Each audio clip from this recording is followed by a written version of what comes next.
inna stauda'naka ma qara'nahu farududhu ilayna 'inda hajati ila sallallahu ala sayyidina Muhammad wa ala alihi wa sahbihi barakasallam walhamdulillahi rabbil alamin. Taqabbalallah minna wa minkum. Wassalamu alaikum warahmatullahi taala wabarakatuh.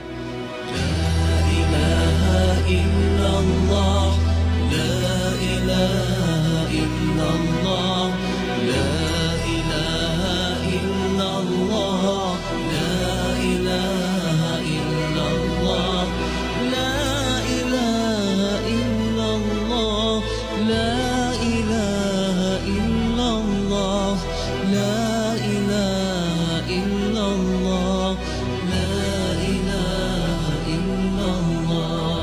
Allahul Malik yang maha menguasai, Allahul Qudus yang maha suci, Allahul Aziz yang maha perkasa, Allahul Hakim yang maha.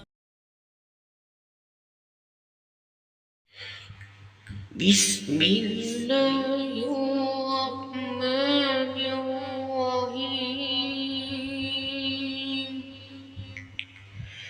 فلما بلغها معه زاد قال يا بني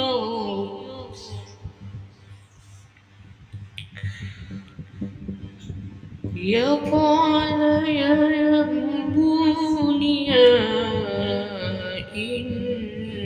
إني في منفي على الحرز باغه مزار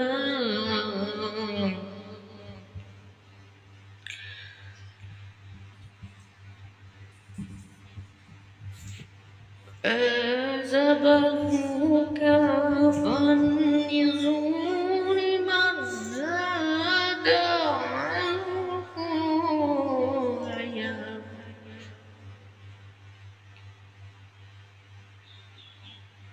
قال يا أبت على ما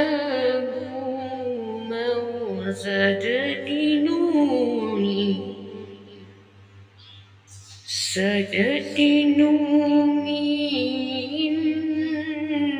إن شاء الله من الصابرين.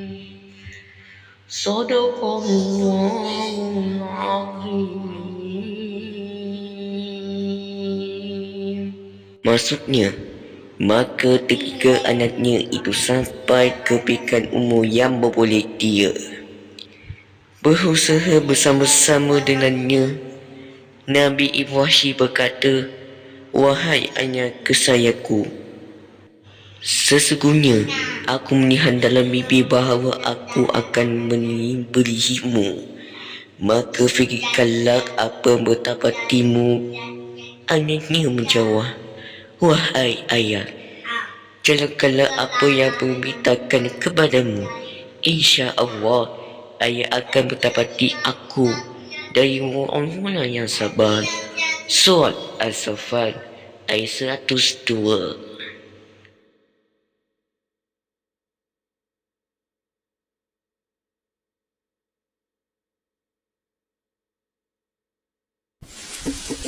Penggunaan aplikasi penghijauan Malaysia. Aplikasi penghijauan Malaysia boleh dimuat turun di Apple App Store, Google Play Store dan Huawei App Gallery. Kawan-kawan perlu mendaftar masuk aplikasi penghijauan Malaysia dan boleh mula menanam pokok. Kemudian, ambil gambar pokok dan masukkan maklumat pokok yang telah ditanam untuk mendapatkan lencana. Kawan-kawan juga berpeluang untuk menebus pelbagai hadiah menarik. Lagi banyak pokok yang ditanam, lagi banyak hadiah yang kita boleh dapat. Yeay! Selain itu, kawan-kawan